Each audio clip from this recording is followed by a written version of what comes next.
때는 독일의 레닌그라드 포위전이 한창이던 1941년 라도가 호수 쪽을 제외한 모든 곳이 봉쇄되면서 레닌그라드 시민들은 배고픔에 지쳐갔고 결국 소련은 시민들을 도시 밖으로 대피시키기로 합니다. Нет, значит, будем умирать с голода. Нам нужен путь к спасению Ленинграда. 하지만 호수에 여객선이 들어올 순 없었고 소련은 바지선을 활용하기로 합니다.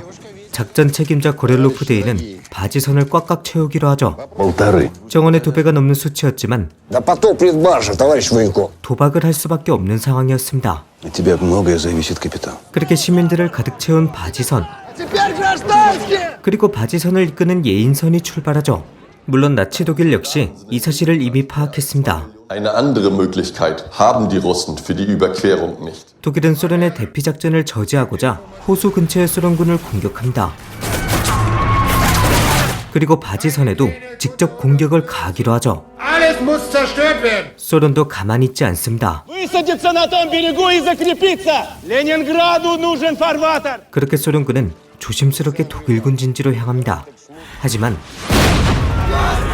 독일군은 마치 소련군을 기다렸다는 듯 미친 듯이 공격을 퍼붓습니다. 당시 전투에 투입된 소련군에겐 기관총도 없었고 병사 한 명당 10발의 탄약만 받을 정도로 자원이 부족했습니다. 하지만 바지선이 무사히 호수를 건너게 하기 위해선 어떻게든 육지에서 시간을 벌어줘야 했습니다. 그렇게 소련군은 독일군의 공격을 온몸으로 받아내죠.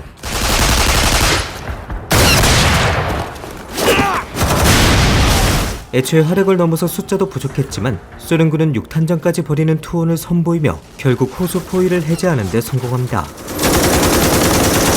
하지만 육지의 소련군 역시 전멸 수준의 피해를 입게 됐죠. 한편 사령부엔 좋은 소식이 들려옵니다. К рассвету должны успеть. 육지에서의 희생 덕분에 바지선은 안전궤도에 올랐고 이대로면 무사히 도착할 것이라는 정보가 전해집니다. 하지만 고비를 넘으니 또 다른 고비가 찾아옵니다. 집채만한 검은 파도가 바지선을 위협하기 시작한 것이죠. 야속하게도 하필 폭풍우가 찾아왔고 승객들은 목숨의 위협을 받게 됩니다. 거대한 파도는 결국 바지선을 덮쳤고 결국 배에 구멍이 뚫리며 바지선은 침몰 위기에 놓이게 됩니다. 바지선은 밤새 폭풍우와 사투를 벌였고 정말 하늘이 도우며 침몰은 막게 됩니다. 한편 독일은 바지선을 포기하지 않았습니다.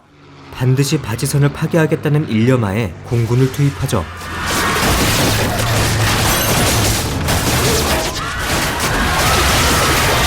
그렇게 선실은 또다시 물로 가득 차게 됩니다. 선실의 상황은 말 그대로 아비규환이 되죠.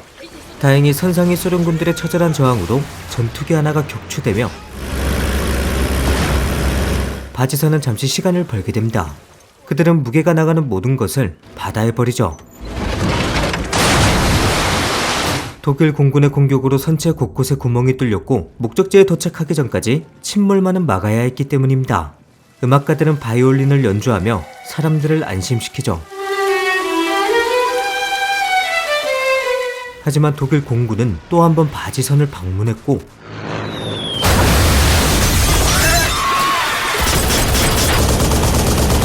바지선은 결국 침몰하게 됩니다. 다행히 주인공 버프가 터지며 독일의 공격을 막아냈고 소련군이 살아남은 시민들을 구하며 1,500명의 탑승객 중 200명이 육지를 무사히 밟게 됩니다.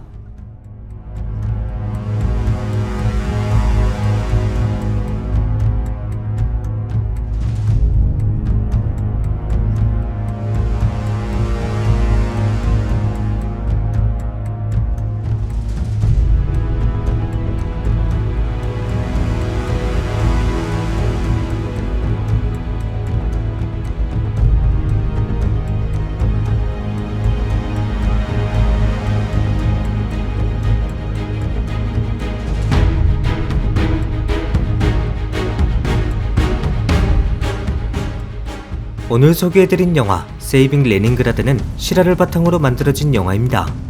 영화에서 등장하는 정말 말도 안 되는 것처럼 보이는 바지선 대피 작전이 실제로 있었던 일이죠. 심지어 이때 사용됐던 바지선들은 아주 낡았던 것은 물론이고 내구도는 겨우 사용할 만한 정도였다고 알려지죠. 심지어 독일의 공격이 올 것을 알면서도 작전을 강행했다고 전해집니다.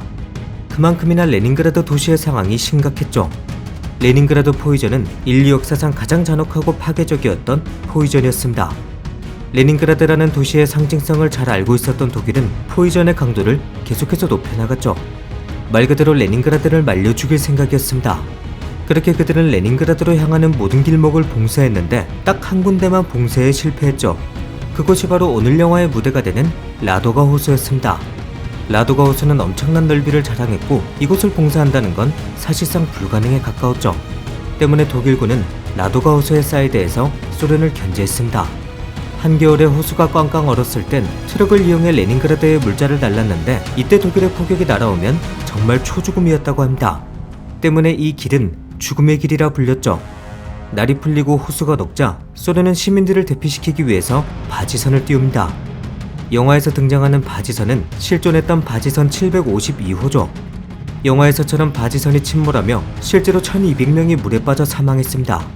상트페테르부르크 시민들은 바지선 752호가 격침된 9월 17일을 지금까지도 기념한다고 하죠. 오늘 영상에선 바지선이 호수를 건너는 큰 틀의 이야기만 전해드렸습니다. 하지만 등장인물들의 개인적인 사연 그리고 바지선과 얽혀있는 이야기도 꽤 흥미롭게 그려지니깐요, 시간 되실 때 한 번쯤 보시는 걸 추천드립니다. 그럼 오늘 영상 여기서 마치며 저는 다음 영화로 돌아오겠습니다.